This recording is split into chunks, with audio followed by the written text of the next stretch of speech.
la musique ne peut pas être interdite en islam. Et pourquoi? Parce que si on se base sur les sources de l'islam, je crois que la majorité des personnes ne vont pas interdire la musique. Tout simplement parce que le prophète alayhi salam a écouté la musique plusieurs fois. Et c'est quelque chose qui n'est pas nouveau. Mais d'autres prédicateurs, imams savent, mais ils ont choisi de ne pas être sincères, de mentir aux musulmans en disant que c'est interdit. La musique peut être interdite à une seule condition, si la musique encourage les gens dans le mal. Même le koutouba peut être interdit en islam aussi. Si l'objectif du koutouba c'est de prêcher les gens à faire le mal, alors le koutouba serait interdit immédiatement. Parce que Allah interdit uniquement ce qui est mal, que ce soit pour toi personnellement, que ce soit pour les gens, ou que ce soit dans l'objectif d'offenser Allah. Le prophète, à son époque, il y a une femme qui s'est présentée devant le prophète, une femme noire. Elle dit au messager de Dieu, j'avais promis, fais l'engagement de te jouer la musique si tu quittais de ton expédition sain et sauf. Et cette femme avait du tambourin. Mais est-ce que le prophète alayhi salam va l'interdire? Est-ce que le prophète alayhi salam va dire femme, quitte devant moi parce que tu veux jouer le shaitan devant moi? Est-ce que le prophète alayhi salam va réagir comme nos imams d'aujourd'hui? C'est haram, haram. Écoute bien la réponse du prophète. Le prophète dit si tu as pris l'engagement de jouer de la musique, alors joue la musique.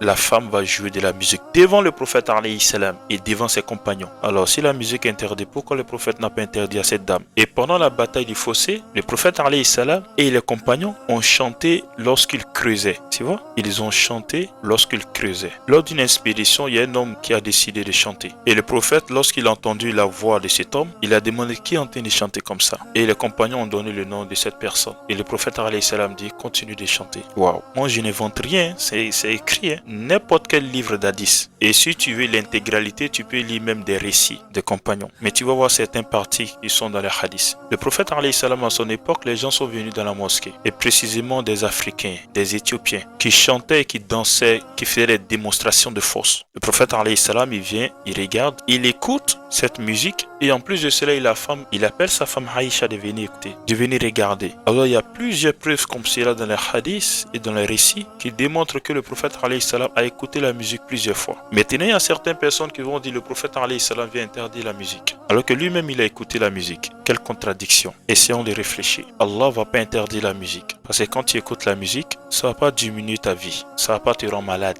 Ça va pas faire les cheveux va pas pousser sur ta tête. Ça va pas faire tu as mal dormi. Donc Allah va pas interdire quelque chose qui n'est pas mauvais. Mais seulement Allah va interdire la musique qui encourage les gens dans le mal, dans la dépravation, dans la désobéissance, dans la rébellion. C'est ça Allah va interdire. Ainsi, si tu n'es pas content, tu peux parler dans les commentaires, je vais répondre.